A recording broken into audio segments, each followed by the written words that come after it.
Spell शुरू होने वाला है, लेकिन बड़ी बात यह है कि दिल्ली से लेकर पूरे भारत में एक तरह से प्रदूषण का जो की मार पड़ी हुई है वो भी एक चिंता की वजह बनी हुई है। लेकिन फिलहाल अभी से लेकर अगले 7-8 घंटे तक भारतीय फैंस के लिए और भारतीय क्रिकेट के लिए जश्न मनाने का मौका है। जी हाँ, निश्चित रूप से काफी अहम मैच है ये। अहम मैच के साथ साथ टक्कर का भी मैच है। और जैसा कि आपने कहा विमल की प्रदूषण, तो प्रदूषण से ही शुरुआत करते हैं। दोनों मेहमान हमारे साथ हैं, सभा भाई हैं और विजय दहिया भी हैं। आप दोनों से जानना चाहता हूँ, सभा भाई आपसे, मतलब ये प्रदूषण में टीमों ने जो है दिल्ली में अपना प्रैक्टिस करना छोड़ दिया है।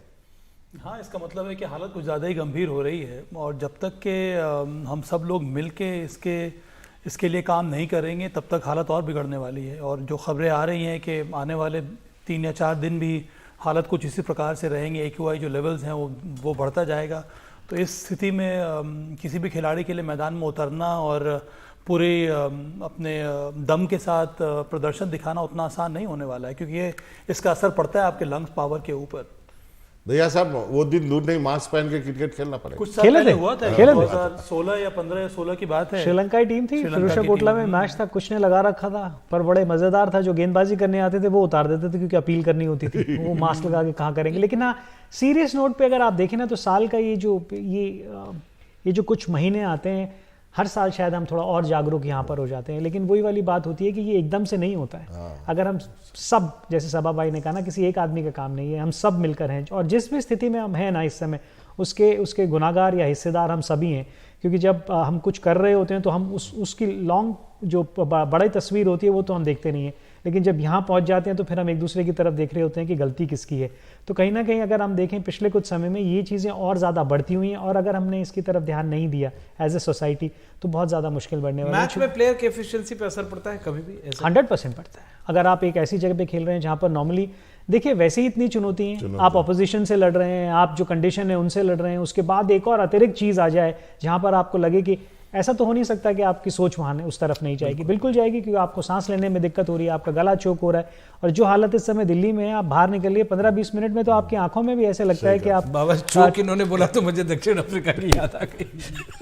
7 में से 6 जीते हैं। बबूमा गुस्सा हो जाएंगे आपसे अगर अभी आपने चोक कहा उन्हें तो। चोक वर्ड बोल रहा है साउथ अफ्रीका। लेकिन मतलब जैसे कई लोग बातचीत कर रहे हैं और जिस तरह से उन्होंने प्रदर्शन किया, 5 बार कम से कम 400 से ज्यादा का स्कोर किया, 350 से ज्यादा का, 300 से ज्यादा का स्कोर किया, एक बार 400 से ज्यादा भी बनाया। अगर बैटिंग टिल्ट देखें, किसका लगता है कि बैटिंग, हम बेशक उतना रन ना बनाए लेकिन हमारे भी 13-14 हाफ सेंचुरीज हैं, 2 सेंचुरी भी है, बैटिंग सिर्फ एक लेंगे तो अगर आप दोनों से जाना चाहें, किसका लगता है थोड़ा सा पलड़ा भारी है? दोनों बहुत बढ़िया टीमें हैं, उसमें कोई, अगर आप मैच शुरू होने से पहले मुझे ये कहना चाहेंगे किसका पलड़ा भारी है बैटिंग के हिसाब से, नंबर गेम की तरफ आप जाएंगे तो आप कह सकते हैं कि साउथ अफ्रीका ने ज़्यादा रन बनाए, उनके कुछ ज़्यादा खिलाड़ी हैं जिन्होंने 100 रन भी बनाए, वो सारी चीज़ें शायद उनके हक में जा सकती हूँ। लेकिन आप फिर पॉइंट्स टेबल की तरफ आके देखना शुरू करें तो हम सारे के सारे मैच जीत के वहाँ पहुँचे हुए हैं और वो एज ए टीम हमने अच्छा करके पहुँचाया होगा। लेकिन नंबर, हाँ, अगर नंबर आपको रोमांचित करते हैं तो साउथ अफ्रीका के नंबर ज़रूर इस समय बढ़िया हैं। मेरे विचार में जो विजय ने कहा सही है। थोड़ा लोअर मिडिल ऑर्डर जो है मुझे लगता है दक्षिण अफ्रीका का ज़्यादा मजबूत मुझे नज़र आ रहा है। टॉप ऑर्डर में देखिए क्विंटन डिकॉक ने रन बनाए, देखिए रन तो सभी ने बनाए, पर जिसको हम लोग एक्स फैक्टर कह सकते हैं ना, वो ये है कि उनके पास डेविड मिलर और हेनरिक क्लासन है, दोनों ज़बरदस्त बल्लेबाज है। तो इन दोनों बैटर्स को अगर उसके पहले प्लेटफॉर्म मिल गया तो वहाँ पर वो बहुत ज़्यादा घातक साबित हो सकते हैं। उससे अगर हम अपने lower middle order number 5, number 6 की तरफ देखेंगे तो ऐसी बात नहीं है कि हमारे बैटर्स उतने कैपेबल नहीं हैं, पर अगर हम पावर की बात करें, एग्रेशन की बात करें, इम्पैक्ट की बात करें अभी तक टूर्नामेंट में, तो मुझे लगता है कि दक्षिण अफ्रीका में थोड़ा बहुत एज है सिर्फ उस लेवल पे। पर अगर हम संतुलन की बात करें, पहले बल्लेबाजी करना, सेकेंड हाफ में बैटिंग करना, इन सब चीज़ों पर ध्यान दें तो मुझे लगता है कि भारत का नंबर ज़्यादा ऊपर रहेगा। लेकिन अब तो ये तय हो गया कि हार्दिक पांड्या जो आपका एक्स फैक्टर है वो नहीं है टीम में, तो अब उस हार्दिक के बिना टीम कैसी चाहेंगे आप? देखिए, आपने हार्दिक का जिक्र नहीं किया जब तक आप सारे मैचेस जीत जा रहे थे, लेकिन अगर आप क्रिकेट के लिहाज से देखेंगे और आप देखेंगे कि कितने महत्वपूर्ण खिलाड़ी वो इस टीम के लिए थे, कॉम्बिनेशन के लिए कितने ज़्यादा ज़रूरी थे, ये आपको इस बात से पता चल जाएगा कि उनके इंजर्ड होने के बाद भी हमें ऑलराउंडर नहीं मिला, हमने एक फास्ट बॉलर ही टीम में लिया, तो है ही नहीं। और वो एक और अलग चर्चा का विषय है जिसके बारे में हम कभी और बात करेंगे कि हम ऑलराउंडर की तरफ ध्यान ही नहीं दे रहे हैं, जो हमारा एक बहुत बड़ा टूर्नामेंट है। आपके पास है नहीं सर? नहीं आपने बना भी तो नहीं बनाया भी नहीं ना, रहे। इतने आईपीएल सारे जैसे बड़े टूर्नामेंट में आपने एक इम्पैक्ट रूल का इस्तेमाल शुरू किया है। हाँ, सैयद मुश्ताक अली जो आपका हमारा वनडे का सबसे बेहतरीन टूर्नामेंट होता है उसमें भी हमने इम्पैक्ट प्लेयर लिया है। तो इम्पैक्ट का मतलब ये है कि आप पहले बैटिंग करते हैं, 5 फास्ट बॉलर आपके नहीं, खेल पहले में, बैटिंग ऑलराउंडर की करें। जरूरत ही खत्म। पहले बैटिंग करें, बैट्समैन को बाहर करें, जब बॉलिंग करने आए तो एक बॉलर को ले लीजिए। तो आपने कहीं ना कहीं इस चीज के ऊपर ये मनसा बना लिया कि ऑलराउंडर नहीं मिल रहा तो उसको हम ऐसा कर सकते हैं, बल्कि वो ढूंढने के लिए तो थोड़ा और स्ट्रिक्ट होना चाहिए था। अगर आपको याद हो, आज जो हम फास्ट बॉलर्स के बारे में बात कर रहे हैं ना कि हमारे पास इतने फास्ट बॉलर हैं, कुछ समय पहले बीसीसीआई ने ये कहा था कि विकेट्स इस तरीके की होंगी, क्योंकि 2-3 दिन में रणजी के मैच खत्म हो जाते थे। तो जब विकेटें मिली, जब आपको उस तरीके से फास्ट बॉलर्स की तरफ आपका ध्यान गया, ढूंढने लगे, टीमें एक फास्ट बॉलर और 3 स्पिनर्स के साथ खेला करती थी रणजी ट्रॉफी में। तो जब आपने उस तरफ तवज्जो दी, ध्यान दिया, तो आपको वहां से विकल्प भी मिले। अब आप ऑलराउंडर्स की तरफ देख नहीं रहे हैं तो फिर, और हार्दिक के नाम से आप कंपैरिजन नहीं कर सकते, उनके नाम के आसपास का कोई भी खिलाड़ी फर्स्ट क्लास क्रिकेट में अभी कहीं भी नहीं है। बिल्कुल साहब भाई, स्पोर्ट्स ऐसे भी long term investment, long term planning का मुझे तो लगता है कि लॉर्ड शार्दुल ठाकुर की जगह बनती जा रही है टीम। नहीं अभी नहीं बन रही उनकी प्लेइंग 11 और इसीलिए प्रसिद्ध कृष्णा को लिया गया है कि अगर आने वाले समय में अनफॉर्चुनेटली अगर हमारे जो 3 पेस बॉलर इस समय खेल रहे हैं उनमें से कोई चोटिल हो जाता है तो उसकी जगह फिर प्रसिद्ध कृष्णा को मिलनी चाहिए, और इसी हिसाब से उनको रखा गया है टीम में। देखिए एक और बात है कि हम लोग हमेशा बात करते हैं ऑलराउंडर की, अगर आप अंतर्राष्ट्रीय स्तर पर भी देखेंगे तो बहुत कम ऑलराउंडर्स हैं, क्योंकि बहुत ही स्पेशल स्किल है ये, और ये एक खिलाड़ी से बहुत कुछ मांगता है, हार्डवर्क मांगता है, पेशेंस मांगता है, आपके दोनों स्किल पर लगातार आपको काम करना होना होता है। और ये हम लोग जितनी भी कोशिश कर ले ना, वो अंत में इंडिविजुअल पे भी बहुत कुछ निर्भर करता है, क्या आप ऑलराउंडर बनना चाहते हैं कि नहीं, क्योंकि आपके सामने जो टिक बॉक्सेस है ना, उनमें बहुत सारे बॉक्सेस आपको टिक करने होते हैं, तो उतना आसान है नहीं। लेकिन 10-20 साल से आप, मतलब जैसे विजय भी कह रहे हैं कि आप 10-20 साल से रहे हैं ना, मतलब युवराज हैं, अगर आप अगर आप पॉलिसी चेंज कर देंगे तो फिर स्पेशलिस्ट ही बॉलर आएंगे। देखिए विमल, उसमें 2 बात है, अगर आप उस तरह के ऑलराउंडर्स हैं, हमारे पास रविंद्र जडेजा के ऑलराउंडर नहीं है, तो है 5 बैटिंग वो स्पिन ऑलराउंडर की बात अलग होती है, पर यहाँ हम लोग ढूंढ रहे हैं एक बैटिंग ऑलराउंडर जो कि अच्छा पेस बॉलर भी हो, जो 8 या 9 ओवर या 10 ओवर डाल सके 50 ओवर में। तो उस तरह के ऑलराउंडर मिलना बहुत मुश्किल है। उस तरह के ऑलराउंडर अभी इस समय इंडियन सर्किट में, विजय जो कि कवर करें डोमेस्टिक क्रिकेट, इनको ज़्यादा मालूम होगा कि मुझे नहीं लगता कोई है इस समय, कोई डेवलपिंग ऑलराउंडर भी मुझे नजर नहीं आ रहा है। अगर कोई है तो फिर हमें निश्चित रूप से उसके ऊपर मेहनत करनी चाहिए। एक और दिक्कत है, अभी जो ऑलराउंडर का जो चर्चा कर रहे हैं और ज्यादा फोकस में है, उसकी बड़ी वजह है कि हमारे जो बल्लेबाज है ना टॉप 5, उनमें से कोई भी गेंद नहीं डालता। हाँ, ये पहले समय पे आप ऑलराउंडर के बारे में बात जरूर करते थे, लेकिन वहीं पे हमारी जो घड़ी ना रुक नहीं जाती थी, क्योंकि आपके पास जैसे युवराज का जिक्र किया, सुरेश रैना का जिक्र किया, सचिन पाजी का जिक्र किया कि ये लोग गेंदबाजी करते थे, वीरेंद्र सहवाग कुछ ओवर डाल देते थे, तो आप वो 10 ओवरों की भरपाई करा लेते थे, 10 की जरूरत भी नहीं पड़ती अक्सर, लेकिन वो करा लेते थे। ये होता था कि यार 2-2 ओवर ये डाल सकते हैं। इस समय दिक्कत ये है कि आज तो अगर क्लासेन ने किसी को पीट दिया तो पीट देगा। फिर 2 या 3 ओवर किससे करवाएंगे? आज वही हम लोग बातचीत कर रहे थे। अरे विराट कोहली करने को तैयार है भाई। विराट कोहली रॉन्ग फुट से चले 2 ओवर डाल देंगे, अगर 3-4 ओवर 2 ओवर रोहित शर्मा डाल लेंगे, बहुत अच्छी बात है।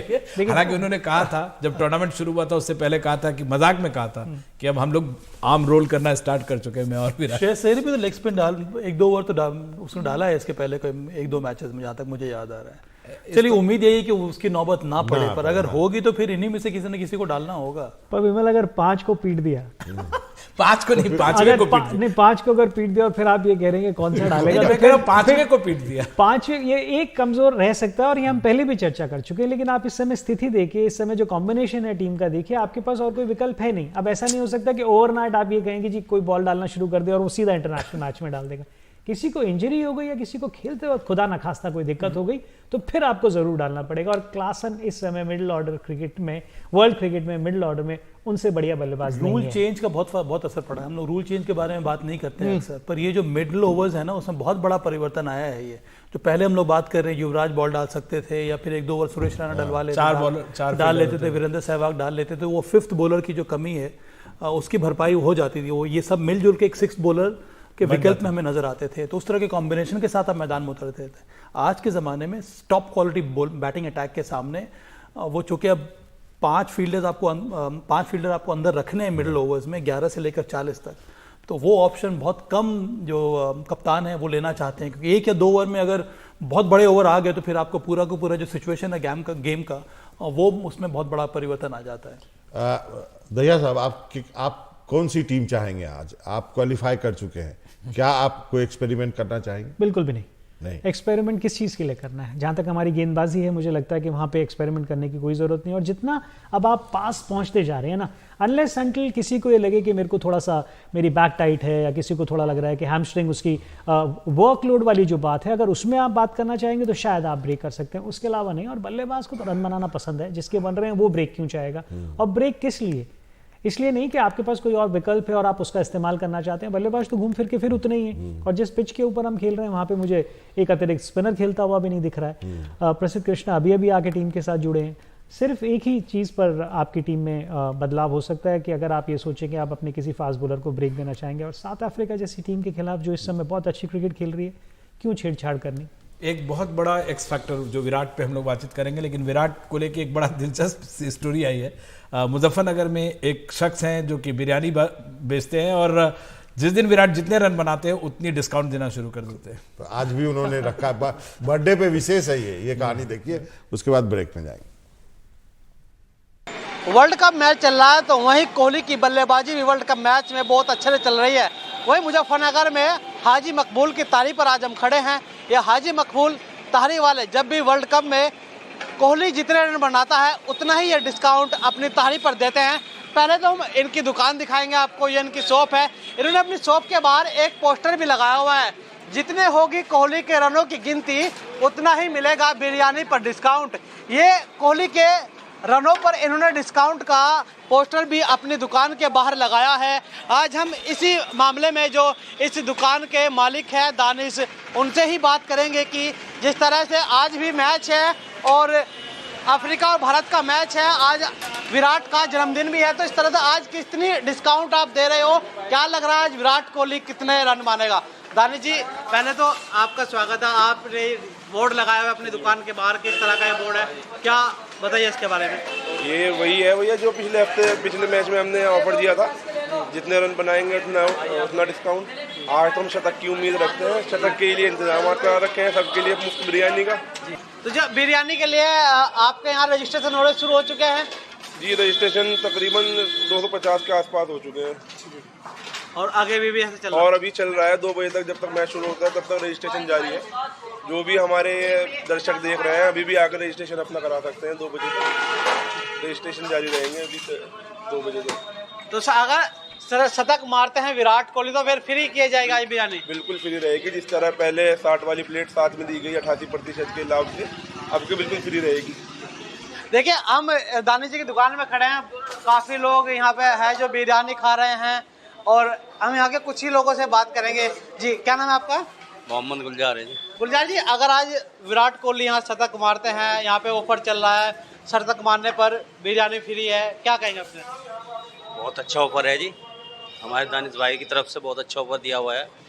और विराट कोहली अगर सेंचुरी मारते हैं तो बहुत अच्छी बात है, हमारे लिए खुशी की बात है, और हम तो चाहते हैं कि वे भविष्य में भी मारते रहे।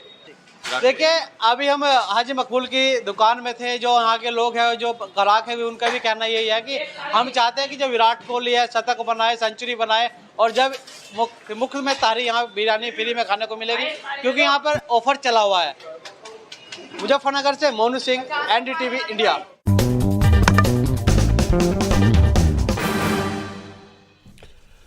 तो गूगली में आपका स्वागत है। हम ये विशेष कवरेज आपके लिए लेकर आ रहे हैं और हमारे दोनों मेहमान सबा करीम साहब और विजय दहिया साहब हमारे साथ बने हुए हैं। सर, हम आधे घंटे से चर्चा कर रहे हैं, लेकिन अब हमें थोड़ी सी सेमीफाइनल लाइनअप की भी बात कर लेनी चाहिए, और खासकर कल जो क्रिकेट खेली है पाकिस्तान ने, उसकी चर्चा जरूर होनी चाहिए।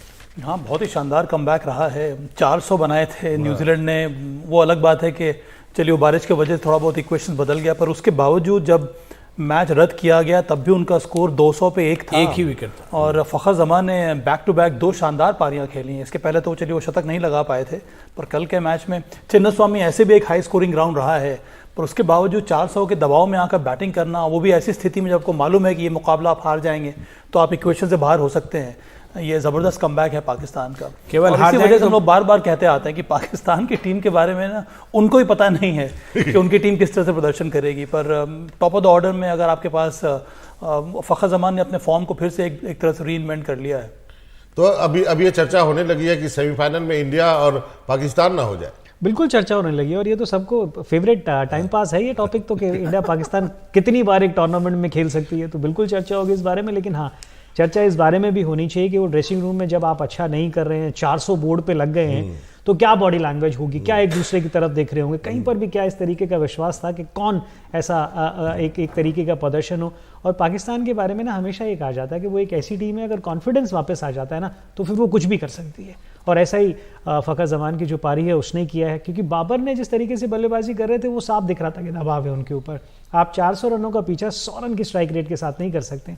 तो कप्तान अभी भी जो उनका सबसे बढ़िया प्लेयर है वो अभी भी उस दबाव में है, लेकिन किसी और ने एक अच्छी पारी खेली और वो थोड़ा बहुत विश्वास ज़रूर लौटाया होगा। पर अभी भी जो ड्रीम सेमीफाइनल लाइनअप के बारे में आप बात कर रहे हैं ना, उसमें अभी भी अच्छा खासा लंबा समय तय करना है पाकिस्तान के। टर्निंग पॉइंट साबित हो सकता है बाबा विमल के, और कई बार इतने बड़े टूर्नामेंट में ना एक ऐसा डिसाइसिव मोमेंट आता है, अगर आपको उस मोमेंट को आपने अपने कब्जे में कर लिया तो वहाँ से टीम का जो विश्वास है बहुत ज़्यादा बढ़ जाता है। इंडियन टीम इसको प्रेशर के तरह से ले रही होगी या इनवाइट कर रही होगी? पाकिस्तान के अभी तो पाकिस्तान के बारे में सोच ही नहीं रही है। भारत का ध्यान इसी के ऊपर मैं है। इसलिए पूछा क्योंकि कल रोहित शर्मा जा रहे थे तो किसी फैन ने पूछा सर कब आएगा, तो रोहित शर्मा को समझ में नहीं आया क्या बोले थोड़ा वेट करो, थोड़ा वेट कर नहीं, लो। पर इसका सही जवाब भी है। हाँ, पर इसका ये मतलब नहीं है कि उन्होंने वो कहा थोड़ा वेट कर लो कि पाकिस्तान बैंगलोर में जीते। पर ये बुनांजा हो जाएगा अगर इंडिया पाकिस्तान का फिर से मुकाबला हो गया तो आईसीसी तो इसी का इंतजार कर रहा होगा, हो जाए पाकिस्तान वापस आ जाएगी। और अगर देखिए सेल्स और फिर जो एक्साइटमेंट है कितना ज्यादा बढ़ जाएगा। और सब भाई अगर वो मैच हुआ ना तो वो होगा ईडन में। हाँ, तो अगर ईडन में वो स्टेडियम, उसका वो इतिहास और इस तरीके का मैच, जितने लोग अंदर होंगे उससे ज्यादा बाहर खड़े होंगे। अगर ये जो दोनों मुकाबला है इंडिया साउथ अफ्रीका, मतलब अभी भी फेवरेट टीम इंडिया लग रही है, ज़्यादा मैच जीती है, स्टैटिस्टिक्स, बॉडी लैंग्वेज सब कुछ, लेकिन अगर हम लूज करते हैं तो क्या मेंटल फ्रेमवर्क क्या होगा, क्या मतलब कमियों को दूर करने का मौका होगा? हालांकि हम हाइपोथेटिकल केस बात कर रहे हैं, लेकिन क्या वो एक एडेड प्रेशर के साथ होगा या अभी ऑल आउट जा रही होगी टीम वहाँ पे? देखिए, कमियों की जहाँ तक बात करें उनके ऊपर तो भारतीय टीम की वैसे भी नज़र होगी। कोई ज़रूरी नहीं है कि हारने के बाद आप उस तरफ नज़र डालते हैं। बेहतर टीमें वही होती हैं अच्छा करने के बाद भी वो सोचती हैं कि 5-10% और कहाँ पे आप अच्छा कर सकते हैं। जब आप ऐसा प्रदर्शन कर रहे हैं ना, कोई 40-50% ऐड करने की ज़रूरत नहीं है आपको अपने गेम के साथ। मनोवैज्ञानिक दबाव की जो बात कर रहे हैं वो थोड़ी बहुत सोच जरूर रहती है। आपने कहा भारतीय टीम फेवरेट मैच से पहले ही होता है, मैच के अंदर आप कैसा करते हैं उसके ऊपर डिपेंड करता है। राजेश चौहान साहब जुड़ गए, हमें बताया जा रहा है। चौहान साहब, आपको हमारी आवाज आ रही है? मनोरंजन भारती और विमल यहाँ पे हमें बिल्कुल आ रही है। तो सर आप आज के मैच के बारे में क्या टिप्पणी है? आप नजदीक है, वहां पे कलकत्ता के नजदीक है, आप जमशेदपुर में है। कोशिश कर रहे थे कि कल तो जाते देखने, सेट नहीं हो पा रहा। एक बार बहुत इंपॉर्टेंट मैच है मेरे ख्याल से दोनों टीम के लिए जी। जब तक मैच राजेश भाई से हम दोबारा जोड़ते हैं। राजेश भाई ने मुझे वो छक्का 5वें गेंद पे जो छक्का लगाया था आई थिंक उनसे ये ज्यादा पूछना बेहतर है कि मौसम किस तरीके का। कल थोड़ी देर बारिश हुई थी वहाँ पे, हाँ कल बारिश हुई थी कलकत्ता में, तो वो एक एंगल हो सकता है, वो पूछ ले तो ज्यादा बेहतर है। बिल्कुल। और अगर हम केवल शमी की बात कर रहे हैं, लेकिन जो बुमराह है थ्रू आउट मैच में, जैसे हम लोग कहते हैं कि जो फास्ट बॉलर्स हैं जोड़ी में शिकार करते हैं, अगर शमी के साथ में बुमराह है, ये भी वजह है कि शमी उतना सक्सेसफुल हैं। और इस मैच में भी जो हमारा फर्स्ट 10 ओवर का जो पावर प्ले का जो प्लान होता है, वो सब भाई आपको लगता है कि हम उस तरह से ही जाएंगे? तीनों पेस बॉलर्स एक दूसरे को कॉम्प्लीमेंट करते हैं। मुझे लगता है कि भारत के लिए सबसे अच्छी बात यही है कि नई गेंद से हम लोगों ने हर एक मैच में विकेट लिया है। कभी बुमराह ने लिया है, कभी सिराज ने लिया है, या फिर कभी शमी ने लिया है। मैं पहला जो स्पेल रहता है तीनों पेस बॉलर्स का, उसका बहुत बड़ा मतलब है, आप उसका महत्व बहुत ज़्यादा है।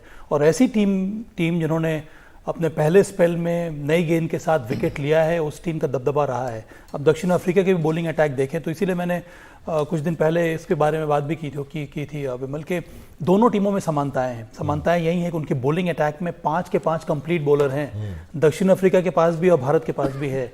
तो ऐसे कोई बॉलर नहीं है जो इन बिटवीन है कि भाई हम इसे 4-5 ओवर करवा लेंगे, किसी और से मैं 4-5 ओवर करवा लूँगा। आपने टीम जो चुनी है, दक्षिण अफ्रीका ने भी यही काम किया। 5 के 5 बॉलर्स केपेबल हैं अपने 10-10 ओवर डालने के लिए, और इसके वजह से स्ट्रेंथ जो है टीमों की बढ़ गई है। और ये अप्रोच भारत ने भी इख्तियार किया है और ये अप्रोच दक्षिण अफ्रीका के पास भी है। पर हाँ, इंजरी नहीं होती तो कोई पिक्चर परफेक्ट है दोनों टीमों के लिए।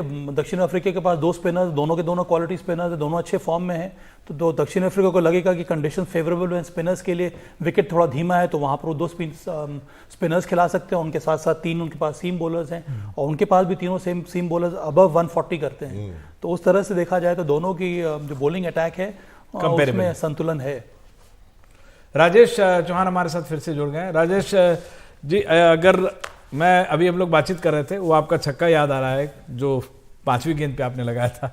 अब क्योंकि हम लोग पाकिस्तान की बात कर रहे थे, वहाँ अभी विजय पूछना भी ये चाह रहे थे कि वहाँ कैसा मौसम है, कोलकाता में या जमशेदपुर में, आप आसपास हैं, कितना असर होगा, कितना पोल्यूशन है, क्या है? नहीं, अभी 2 मिनट पहले आप लोग बारिश की बात कर रहे थे, तो हम लोग यहाँ पर एक छोटा सा 60+ का वेटरन का टूर्नामेंट चल रहा था। बारिश ने 2 दिन से इफेक्ट किया है उसमें, तो शायद हम उम्मीद कर रहे थे कि बारिश शायद कलकत्ता में भी होगी, ऐसा उम्मीद हम कर रहे थे।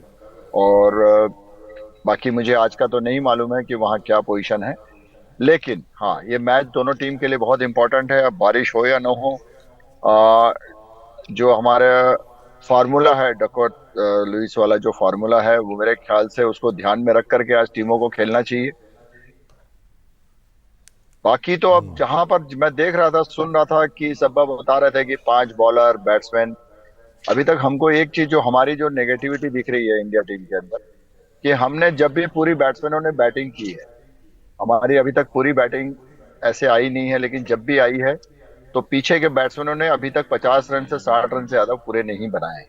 ये हमको थोड़ा समझना पड़ेगा, थोड़ा सा हमारा वीक पॉइंट वहां पर है। बाकी साउथ अफ्रीका टीमों ने बहुत अच्छा किया है, वो कर ही रहे हैं, करते आ रहे हैं, उनकी टीम भी पूरी फॉर्म में है, हमारे बैट्समैन भी पूरे फॉर्म में हैं।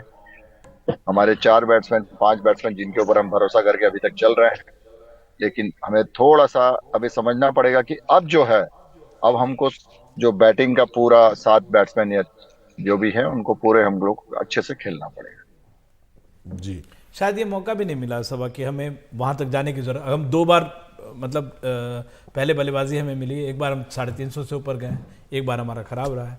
तो 7वें 8वें नंबर पे अगर मौका आता है तो इसका मतलब है कि मैच फंसने जैसा रहेगा दोनों टीमों के लिए। टारगेट सेट करते समय तो नहीं अभिमल, वहाँ पर जडेजा ने रन्स बनाए हैं, सूर्य कुमार यादव ने ऑलमोस्ट एक अर्धशतक लगाया है, श्रेयस अय्यर ने फॉर्म दिखा दिया है वापस।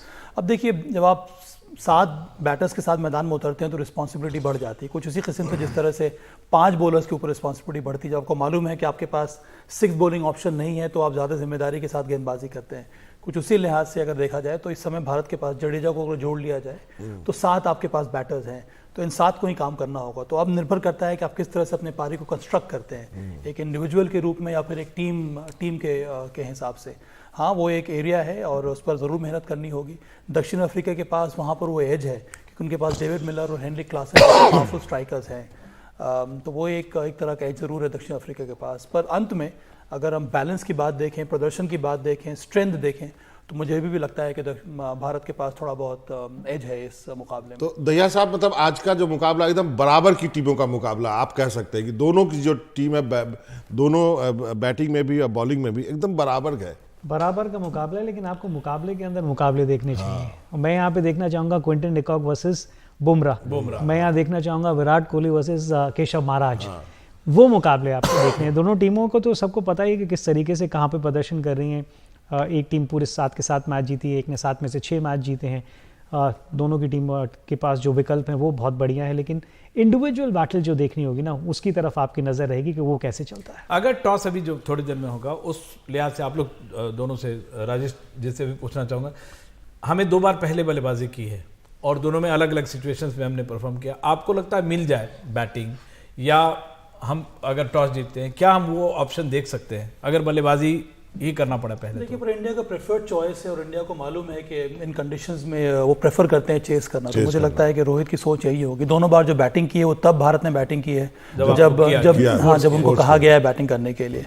और अगर भारत कंफर्टेबल है चेस करने के लिए इस कंडीशन में भी, तो मुझे हमेशा से ये लगता है कि कंडीशंस के हिसाब से भारतीय टीम जो है वो डिसाइड करती है कि इस विकेट पे क्या करना है। और यही जो क्लैरिटी है वो रोहित शर्मा के दिमाग में हमेशा रहती है।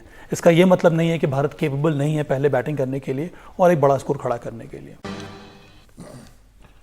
तो गुगली जारी है और हम लगातार चर्चा कर रहे हैं आज के मैच के लिए, और सबको उम्मीद है कि आज शानदार जो है मैच ईडन गार्डन पे देखने को मिलेगा। लोगों को उम्मीद है कि आज कोहली जो है, किंग कोहली, वो भी अपना सेंचुरी बनाए। आज उनका जन्मदिन है, उनके जन्मदिन पर हम सब भी उनको बधाई देते हैं। लेकिन क्रिकेट की बात करते हैं तो सबको उम्मीद है कि बेहतरीन मैच होगा, लेकिन इस मैच के दौरान भी एक आपस में जो कंपटीशन है खिलाड़ियों के बीच, जैसा आपने कहा कि सबको अपना रोल मालूम है, लेकिन सब 100% देने की कोशिश करते हैं। इस मैच में भी वही होगा, वही होना चाहिए और ये बहुत ही अच्छा मौका है। अब देखिए, जब आप इतना अच्छा खेल रहे हैं तो आप चाहते हैं कि एक रियल क्वालिटी अच्छा ऑपोजिशन के साथ आपका मुकाबला हो, ताकि ये भी मालूम हो कि आपने अभी तक जो तैयारियां की हैं वो सही है कि नहीं, उसमें और आपको क्या परिवर्तन करना चाहिए या फिर क्या इम्प्रूवमेंट करना चाहिए। तो इस तरह के बैटल में जो बड़े बड़े खिलाड़ी होते हैं वो बहुत ज़्यादा मोटिवेटेड रहते हैं अच्छा परफॉर्म करने के लिए। अगर आपने रन्स बनाए या अच्छा परफॉर्म किया तो उससे आपके टीम का विश्वास बहुत ज़्यादा बढ़ जाता है। तो आज दोनों टीमों की कोशिश यही होगी, चाहे वो डिकॉक हो या कोहली हो या फिर पेस बॉलर्स ही क्यों ना हो। राजेश भाई, आप जैसे कह रहे थे नीचे के बल्लेबाजों के लिए, लेकिन एक उस लिहाज से देखें जैसे श्रेयस अय्यर ने अपना रोल अदा कर दिया है, शायद सूर्य कुमार यादव के लिए मौका है, शायद जो लोअर ऑर्डर, जो मिडिल लोअर ऑर्डर बैट्समैन हैं उनके लिए एक मौका है, क्योंकि बॉलिंग हमारी हमेशा टिक कर रही है, चाहे डेथ ओवर में बॉलिंग हो, शुरुआत की बॉलिंग हो, मिडिल ओवर में कंटेन करना हो। एक आधी मैच में फंसा है जब एक बार कुलदीप यादव फंसे तो उन्होंने वापसी भी की थी। नहीं, मेरी उस वक्त तो बात थोड़ी सी अधूरी रह गई। मैं यही कहना चाह रहा था कि अभी जो श्रेयस अय्यर, आपने कहा कि श्रेयस अय्यर फॉर्म में आ गए हैं, हमारे करीब 5 बैट्समैन। अभी भी एक सूर्य कुमार का सभा ने कहा कि उन्होंने 50 किया है, लेकिन सूर्य कुमार की भी अभी एक इनिंग पूरी ड्यू है, पूरी इनिंग ड्यू है। बहुत जरूरी है उनको भी एक बहुत अच्छी इनिंग खेलना। वक्त आएगा तो उनको खेलनी पड़ेगी और ये रिस्पॉन्सिबिलिटी बहुत जबरदस्त रिस्पॉन्सिबिलिटी रहेगी, इसलिए क्योंकि अब हम जिस जगह पर से हम लोग ये मैचेस खेल रहे हैं वहां पर हर एक 50 ओवर का जो सेगमेंट है, 10-10 ओवर, 5-5 ओवर, जो भी ले ले आप, उसमें हर बैट्समैन, हर बॉलर और हर खिलाड़ी का एक अपना अहम रोल रहेगा और उसको वो बहुत बखूबी निभाना पड़ेगा। बिल्कुल। अब बॉलिंग के लिए क्या कहेंगे आप? बॉलिंग के लिए देखिए, आप बॉलिंग के लिए पांचों बॉलर ने बहुत अच्छा किया है। सब्बा ने कहा कि हमारे पास 5 ही बॉलर है, उनकी टीम के भी 5 बॉलर है, जो उन्होंने भी बहुत अच्छा किया है। हमारी टीम में बॉलर बहुत अच्छे हैं। सबसे अच्छी बात है कि सिराज ने जो लास्ट मैच में कमबैक किया है जिस ढंग से, एक अच्छा लगा कि नहीं, मतलब उन्होंने एक जो कमी थी, लोग बात कर रहे थे, मीडिया बात कर रहा था, लोग बात कर रहे थे, वो सारी चीजों को उन्होंने कवर कर लिया। अब रह गई बात सामने वाली टीम की, तो जो मेरा कहना है कि वहां मेरा एक ही डर है, वहां के उनके जो एक बॉलर है, उनका नाम है जेसन, मार्को यानसन। मैं थोड़ी सी उनसे थोड़ा सा, मैं मतलब जो मेरा एक एज ए, अगर आप टीम मेंबर बोले तो मुझे थोड़ा सा उनसे थोड़ा सा डर है कि उनके पास कुछ ऐसी क्वालिटीज हैं जो हमारे बैट्समैनों को कहीं ना कहीं वो थोड़ा सा दबाव बना सकते हैं। तो वहां पर हमको थोड़ा सा संभल के रहना पड़ेगा। आप भी कि आप देखना चाहते हैं मार्को यानसन। विजय भाई, मेरा एक सवाल है आपसे कि अब जब हम इस मुकाम पे पहुंच गए हैं तो एज ए फॉर्मर कोच या कोच होने के नाते आप क्या टीम मैनेजमेंट का रोल कहां पे आता है? अब आप अच्छा खेल रहे हो, अच्छा परफॉर्म करते आ रहे हो, अब आप सेमीफाइनल में आ गए हो, तो आपका रोल कहां पे आएगा? स्टाफ का, कोच का, सबका? किसी चीज के साथ छेड़छाड़ ना करना, आपका रोल ये होता है। आप उस तरीके से रहते हैं कि आप हैं भी वहाँ पर और दिखाई भी ना दें। अगर किसी को आपसे मदद की ज़रूरत है तो अब आप आएँ। आप यहाँ पर आने के बाद कुछ बदलाव की ज़रूरत थोड़ी है। इंडिविजुअल बेसिस पे बाबा, जैसे जैसे आप क्रिकेट का स्तर बढ़ता जाता है ना, वैसे वैसे जब आप कोचिंग के बारे में बात करते हैं तो कोचिंग से ज़्यादा मैन मैनेजमेंट की ज़रूरत होती है। कोचिंग से ज़्यादा वो ट्रस्ट की ज़रूरत होती है कि कोई खिलाड़ी आके खुल के आपसे वो बात कर सके कि मुझे कहाँ दिक्कत आ रही है। और अक्सर इस स्तर के ऊपर जब आप आ जाते हैं तो दिक्कत कई बार ये नहीं है कि सिर्फ स्किल की होती है, खेल की होती है, कई और चीज़ें भी ऐसी होती हैं जो आपके जहन में चल रही होती हैं। तो अगर आपने वो ट्रस्ट उनके साथ बिल्ड किया है और कहीं ना कहीं वो आपसे खुल के उसके बारे में बात कर सके तो वो बहुत बेहतर रहता है। कई बार क्रिकेट के बारे में भी चिंता रहती है। अभी फ़खर जमान का आपने जिक्र किया ना, 2 दिन के लिए पाकिस्तान गए थे, आधे से ज़्यादा लोगों को पता भी नहीं है। वहाँ जाके किसी एकेडमी में काम किया, किसी कोच के साथ जो टीम के फील्डिंग कोच हैं उनकी एकेडमी में गए, कह रहे थे ऑफ स्पिन पे दिक्कत हो रही थी, स्पिनर के साथ वहाँ पर 2 दिन लगा के आए। 2 दिन में कितना फ़र्क पड़ जाता है उतना नहीं, लेकिन मेंटली बहुत पड़ जाता है कि आपको लगता है कि मैं ये बॉक्स ना टिक करके आया हूं, और फिर आप उस वॉक के साथ, उस कॉन्फिडेंस के साथ वापस उतरते हैं। वही कोचेस का काम होता है। इस बार एक कोशिश भी हुई बाबा, जैसे सचिन बता रहे थे कि 2003 में जब वो लोग मैदान में उतरते थे तो I can we can pay सब एक स्लोगन था जिसपे सबको साइन करना पड़ता था। इस बार टी दिलीप जो है फील्डिंग कोच, उन्होंने इस तरह की कैमराडरी एस्टैब्लिश करने की कोशिश की, अलग अलग क्रिएटिव तरीके से नाम, जैसे स्टेडियम में इकाना में उन्होंने नाम डिस्प्ले किया, कहीं स्पाइडर कैंप से, कभी सचिन तेंदुलकर आके बोल रहे बेस्ट फील्डर को चुन रहे हैं। तो ये शायद कमराडरी को आपस में और स्ट्रॉन्ग बॉन्ड को और स्ट्रॉन्ग करता है। इस तरह के कई तरह की चीज़ें होती हैं जो टीम मैनेजमेंट जिनका इस्तेमाल करते हैं टीम बॉन्डिंग को बढ़ाने के लिए, और हम लोग बार बार बात करते हैं कि टीम वही अच्छा करती है जहाँ पर टीम में यूनिटी लाने के लिए टीम का वातावरण अच्छा होना चाहिए, उस एनवायरनमेंट अच्छा होना चाहिए। पर उसका अर्थ क्या है? अर्थ यही है कि एक ऐसा वातावरण आप क्रिएट कीजिए जहाँ पर हर एक खिलाड़ी खुलकर अपने प्रदर्शन से भी अपने आप को एक्सप्रेस कर पाए, और अगर उसको कुछ परेशानी हो रही है तो वो खुलकर उसके बारे में बात कर सकता है कोच के साथ या फिर अन्य मेंबर्स के साथ भी। तो इसी को कहते हैं कि आपने एक शानदार वातावरण बना लिया, जिसकी वजह से फिर खिलाड़ियों का काम है सिर्फ जाके अंदर अच्छा प्रदर्शन करना। चौहान साहब, आप अब हमारी चर्चा सुन रहे हैं, हम चर्चा कर रहे हैं कि अब इस टूर्नामेंट के इस पड़ाव पर मैनेजमेंट का क्या रोल होता है, कोचेज का क्या रोल होता है, जो सपोर्ट स्टाफ है उसका क्या रोल होता है, वो भी काफी महत्वपूर्ण है। नहीं, देखिए अभी जो जैसे सब्बा ने कहा कि भाई आपका माहौल एक होना चाहिए, तो मेरा मानना है अब माहौल बन चुका है और टीम का कॉम्बिनेशन बहुत अच्छा बना हुआ है। बेस्ट पार्ट है अभी जो जरूरत है, अभी बाहर ग्राउंड के बाहर तो जो माहौल था या जो भी है ठीक है सपोर्टिंग का जी। तो हमारा जो एरिया ग्राउंड के अंदर का जो एरिया है, हेलो जी जी जी बोलिए सुन रहे हैं।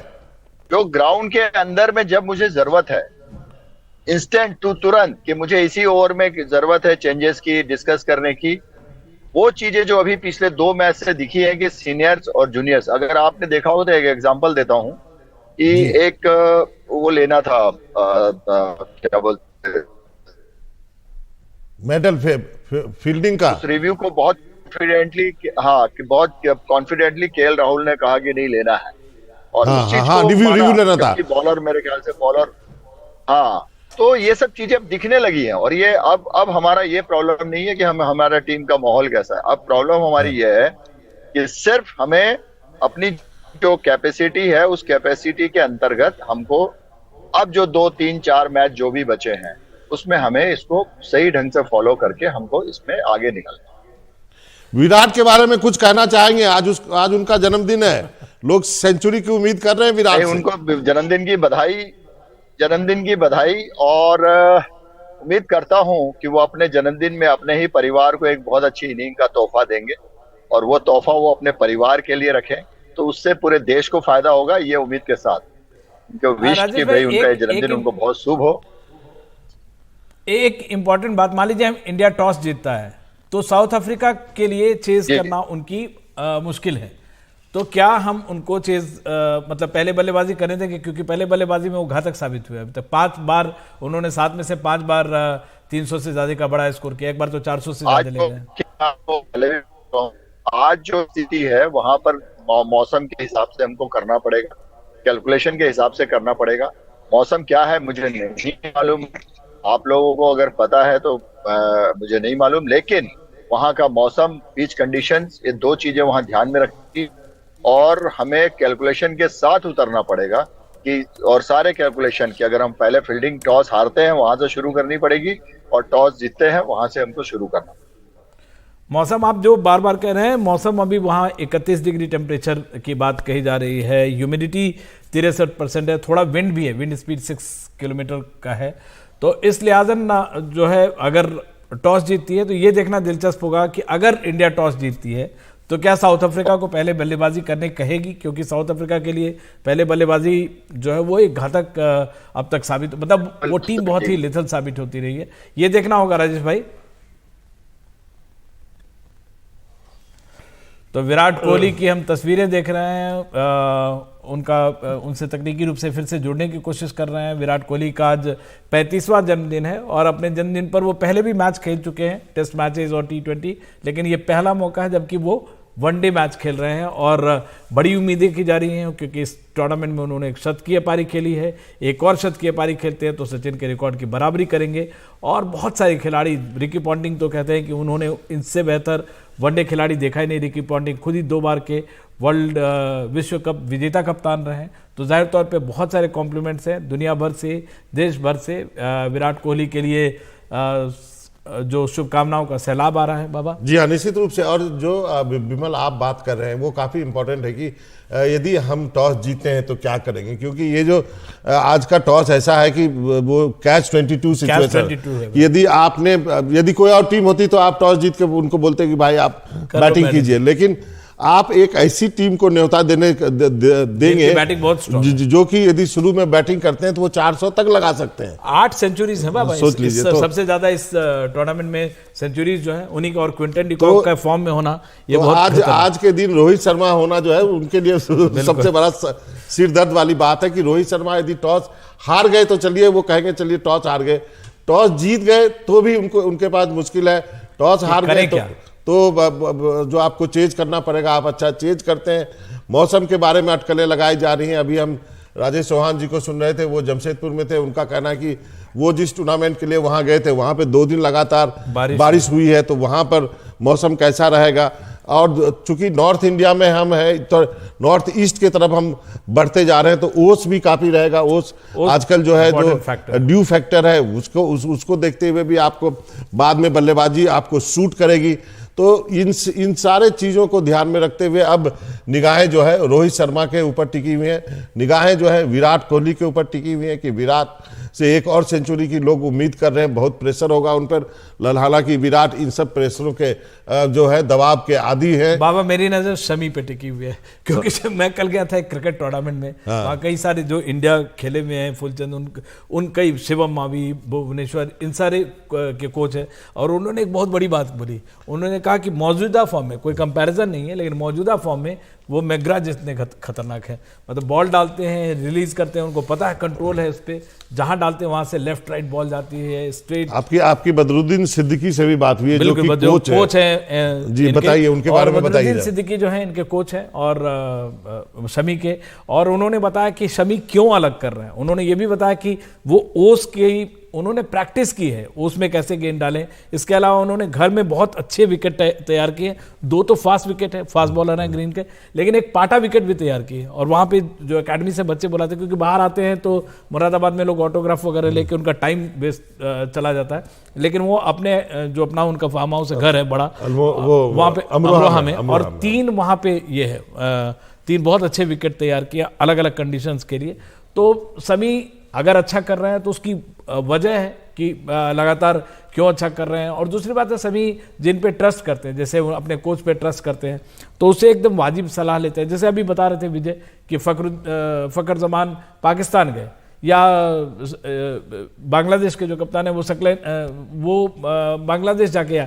तो ये एक अपना तरीका होता है क्रिकेटर्स का कि अपने जो फॉर्मेटिव एज के जो कोच होते हैं जिन पे वो ट्रस्ट करते हैं। शमी की आप तस्वीरें देख रहे हैं, तो शमी ने कोच बदरुद्दीन सिद्दीकी से जाके बातचीत काफ़ी की है, और उन्होंने ये भी कहा था जब जहीर खान का उन्होंने रिकॉर्ड तोड़ा तो कहा कि 45 विकेट लेने इंडिया ने टॉस जीता है पहले, और बैटिंग चुनी, पहले बैटिंग, ये एक राहत की बात कह सकते हैं। तो जो बात हम ये कह रहे थे कि आप ऑस्ट्रेलिया को पहले खेलने, साउथ अफ्रीका को पहले बल्लेबाजी नहीं देना चाहते हैं, बिल्कुल, क्योंकि वो लीथल है। आप ओपोजिशन के स्ट्रेंथ को आप आंकते हैं, मतलब ये एक बहुत बड़ी बात होती है जब भी आप टीमों के हिसाब से, वातावरण के हिसाब से, पिच के हिसाब से, मौसम कैसा है, बारिश होगी या नहीं होगी, इन सारी बातों का ख्याल रख के करते हैं। और टीम इंडिया जिस माइंडसेट में है, लगता है ड्रेसिंग रूम में ये सब कुछ तय हो जाता है। वहाँ पे जाके एक तरह से रोबोटिक इसमें करना पड़ता है, जो शेयर कभी कभी जो इंटेलिजेंस दिखाने की जरूरत पड़ती है, वो हर एक कप्तान का अपना अलग अंदाज होता है, और वो मैच के बीच में कहीं ना कहीं दिखता है। लेकिन ये एक फैसला है जो कि टीम मैनेजमेंट ने पहले डिसाइड कर लिया होगा, और रोहित शर्मा ने जाके उसको अप्लाई किया। तो अभी की सबसे बड़ी खबर यह है कि भारत ने टॉस जीत करके पहले जो है बल्लेबाजी चुनी है, और साउथ अफ्रीका को अब जो है वो बाद में बल्लेबाजी करनी होगी। और ये अच्छी खबर है भारत के लिहाज से देखें, क्योंकि हम लगातार चर्चा कर रहे थे कि यदि भारत टॉस जीता है तो क्या करेगा, क्योंकि आप नहीं चाहते कि साउथ अफ्रीका को पहले बल्लेबाजी दी जाए, क्योंकि पहले बल्लेबाजी करते हुए उन्होंने 400 रन तक बनाए, 350 तो बनाते ही बनाते हैं, उनके 8 प्लेयर्स की सेंचुरी है, तो इस लिहाज से वो घातक साबित होती है। अब जो है भारत जो है एक तरह से साउथ अफ्रीका को टेस्ट करेगा कि बाद में वो बल्लेबाजी करें और हमारे बॉलरों को एक मौका होगा जो है उनको आउट करने का।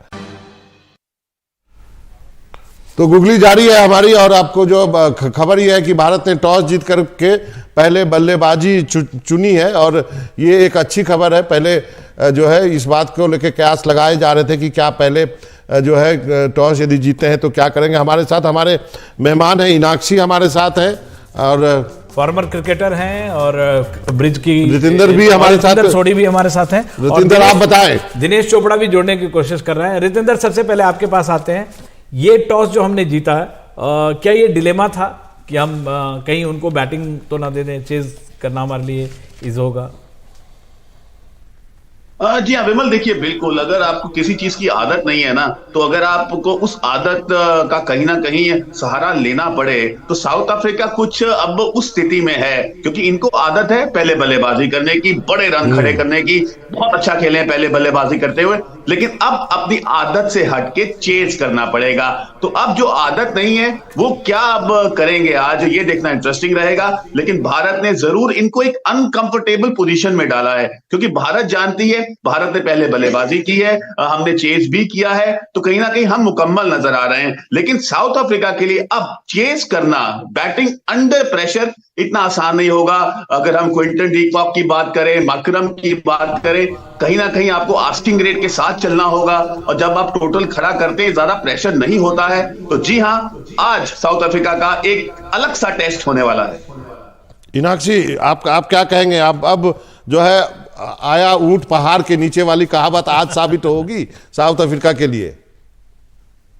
जी, आज चैलेंजिंग रहेगा साउथ अफ्रीका के लिए, बट हमें ये भी देखना है कि इंडिया के बैटर्स के लिए, खासकर जो ओपनिंग कर रहे हैं, और उनके पास मार्को एंसन है जिन्होंने 12 विकेट लिए है पावर प्ले में, which is the one of the highest, और 3 नंबर पे है वो अमंग्स हाईएस्ट विकेट टेकर्स। तो क्या हमारे बल्लेबाज उनके खिलाफ अच्छा कर पाएंगे? क्या वो उस पेस, जो हाइट है उनके पास बाउंस भी है, वो दोनों तरफ स्विंग करा पाते हैं? क्या हम लोग उनके अगेंस्ट अच्छा कर पाएंगे? क्या रोहित शर्मा, जिनका ये फेवरेट पिच है, क्या वो उसी एग्रेसिव नेचर से जाएंगे, या थोड़ा यानसन के अगेंस्ट धीरे चलेंगे और फिर धीरे धीरे जाके अपना स्पीड बढ़ाएंगे? तो ये आज देखना होगा। गिल काफी कॉन्फिडेंट लग रहे हैं, वो भी एक अच्छी बात है, बट ये बहुत इंपॉर्टेंट रहेगा कि एक और जो बैटल है जो आज देखना होगा कि मिडिल ओवर्स में जब इंडिया बॉलिंग करेगी, और जो साउथ अफ्रीका का लोअर मिडिल ऑर्डर है, बॉलिंग करते हुए इंडिया कंट्रोल कर पाएगी कि नहीं। तो ये एक टिक बॉक्स मुझे लगता है अभी भी थोड़ा सा इंडिया का हो सकता है। तो आज ये भी पता चलेगा कि उनके पास जैसे क्लासन एक इम्प्रूव्ड मिलर है, तो क्या रविंद्र जडेजा और कुलदीप उनके खिलाफ अच्छे से कर पाएंगे? ये बात आपने सही बात कही है रतिंदर जी। ये एक जो बड़ा टेस्ट होगा, जो क्लासन का क्लास और जो इम्प्रूव्ड मिलर जो है, वो जो स्पिनर्स को जब उठा के मारते हैं, उनका भी हमारे बॉलर का भी टेस्ट है। लेकिन अगर हम स्टार्ट होने से पहले, अभी जब हम बैटिंग करने आएंगे, वर्ड ऑफ कॉशन रहेगा बैटिंग के लिए, या आपको लगता है पहला 10 ओवर हमको, क्योंकि एक बार ऑस्ट्रेलिया में हम फंस चुके हैं?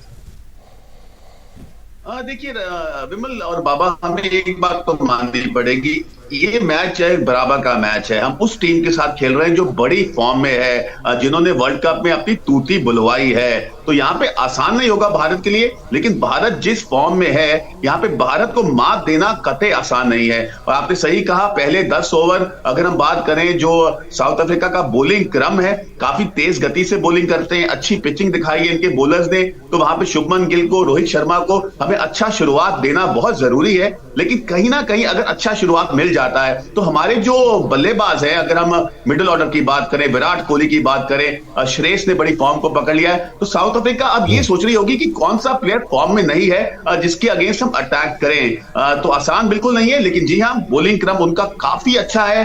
तो भारत को यहाँ पे कॉम्प्लिसेंसी बिल्कुल नहीं दिखाना है, बट अगर नाक किसकी आगे है, शायद भारत की।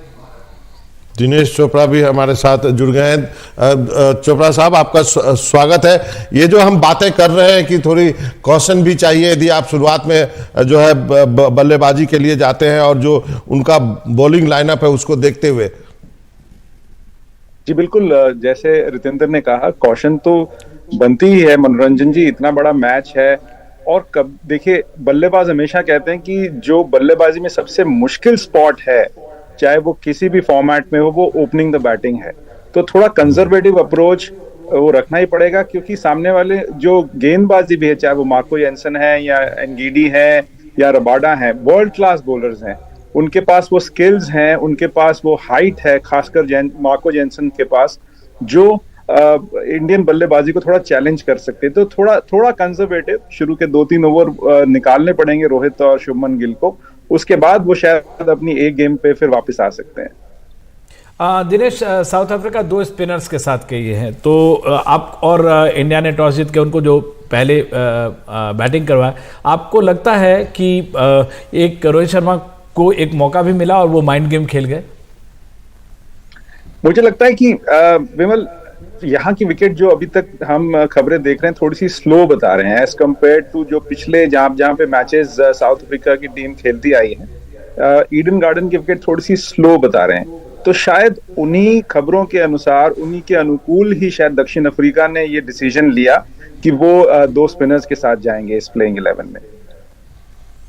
मीनाक्षी, आप क्या कहेंगे?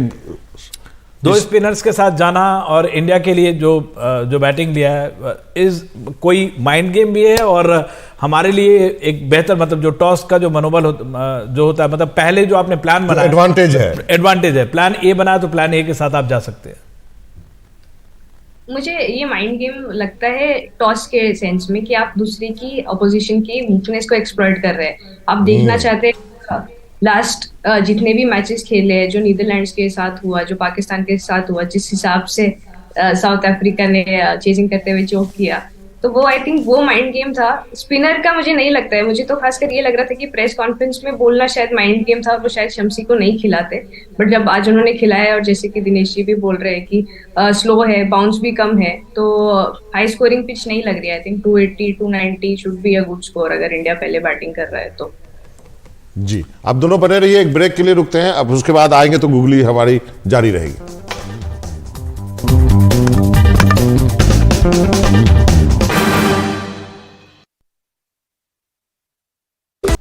तो क्रिकेट वर्ल्ड कप के इस खास कार्यक्रम गूगली में आपका फिर से स्वागत है और हम चलते हैं अपने मेहमानों के पास सीधे। ईडन गार्डन्स पर फैंस इंतजार कर रहे हैं, बस 10 से 11 मिनट में पहली गेंद पड़ेगी। दिनेश, हम लोग बातचीत कर रहे थे कि वर्ड ऑफ कॉशन की, लेकिन जिस तरह के फॉर्म में रोहित शर्मा खेल रहे हैं, और एक मैच में हमने देखा भी, उन्होंने ईशान किशन को बोला कि मैं अपने फॉर्म में खेल रहा हूं, तुम अपने हिसाब से खेलो, तो ये क्लैरिटी है, ये एक बहुत बड़ी बात है कि आप नॉकआउट में जाने से पहले, जैसे जैसे आप फाइनल स्टेज की ओर पहुंच रहे हैं, टीम को अच्छी तरह से क्लैरिटी है किसको क्या करना है, कैसे करना है, कब करना है। जी हाँ, बिल्कुल विमल, ये क्लैरिटी भी है और कहीं ना कहीं ये तजुर्बा भी है कि आप इतने ओवर पीरियड ऑफ टाइम, जब आप कप्तानी करते आए हैं, आपने 5 IPL टाइटल जीते हैं बतौर कप्तान रोहित शर्मा ने, तो आपको पता है कि आपको अपनी टीम मेंबर्स, खासकर जिसमें उनको और विराट कोहली को छोड़ के बल्लेबाजी की अगर बात कहें तो बहुत ज्यादा एक्सपीरियंस खिलाड़ी नहीं है, अगर आप उस सेंस में देखें, तो उनको उनसे काम कैसे लेना है, उनको कब थोड़ा सा टाइट करना है और कब उनको थोड़ा सा लूज छोड़ना है, तो ये कॉम्बिनेशन जो उनकी लीडरशिप का है, ये एक दर्शाता है कि Rohit Sharma as a leader, बतौर लीडर कितना लंबा रास्ता उन्होंने तय किया है। बिल्कुल जी, आपने सही कहा। इनाक्षी के पास चलते हैं। इनाक्षी, टीम में क्लैरिटी भी है, लेकिन सब कुछ है, टीम अच्छा खेल रही है, जीत रही है, बैटर भी अच्छा कर रहे हैं, बॉलर भी कर रहा है, लेकिन ये मुकाबला कांटे का है, ये मजेदार मुकाबला है। मतलब आप कह सकते हैं कि टक्कर की टीम के साथ आज आपकी भिड़ंत है। और गावस्कर ने कहा कि मैच ऑफ द टूर्नामेंट। हाँ, देखिए, सुपरस्टिशन बहुत होता है इंडियन फैंस में, जर्नलिस्ट में। 2011 की बात करें तो हम सिर्फ साउथ अफ्रीका से हारे थे और इंग्लैंड के साथ नो रिजल्ट था। तो अगर वर्स्ट केस में आज हार भी जाते हैं और अगर हमें 2011 replicate match of the tournament है, बट ठीक है, मतलब कोच जी को भी बदरुद्दीन, एक माफी के साथ बाबा हम लोग चल सकते हैं कोच बदरुद्दीन साहब के पास। मोहम्मद शमी के कोच हैं। अब बाबा और हम दोनों ये पूछना चाह रहे हैं बदरुद्दीन साहब, क्या अलग करवाया आपने उनको? कौन सी अलग बिरयानी खिलाई है? शमी तो अलग ही फॉर्म में दिख रहे हैं। नहीं, देखिए वो बहुत मेहनत करता है, बताइए आपको कि बहुत ज्यादा मेहनती खिलाड़ी रहा है शुरू से ही, और उसने बेइंतहा मेहनत किया है, क्योंकि पीछे उसके साथ थोड़ी सी प्रॉब्लम ये रही है कि भाई उसको ये कह दिया गया था कि वो वाइट बॉल का बॉलर नहीं है, उसे रेड बॉल का ही बॉलर मान रहे थे सब लोग। उसने वाइट बॉल पे बहुत मेहनत की, लॉकडाउन का टाइम मिला उसको लॉकडाउन में, तो उसने बहुत ज्यादा मेहनत की और उसी का नतीजा देखने को मिल रहा है आपको कि आप वाइट बॉल से वो ऐसा बॉल डाल रहा है कि शायद इस वर्ल्ड में कोई ऐसा बॉल डाल। जी बदरुद्दीन साहब, माफी चाहता हूं, आप तीनों से माफी चाहता हूं, वक्त नहीं बचा है। बदरुद्दीन साहब किसी दिन और प्रोग्राम में आप जल्दी जुड़ेंगे, आज तो भी जुड़ेंगे। हाँ, तो आज भी जुड़ेंगे, तो फिर तबीयत से आपसे जो है मोहम्मद शमी के किस्से सुनना चाहूंगा मैं आपसे। आप तीनों का बहुत बहुत शुक्रिया, आप जुड़े हमारे साथ इस गूगली प्रोग्राम में।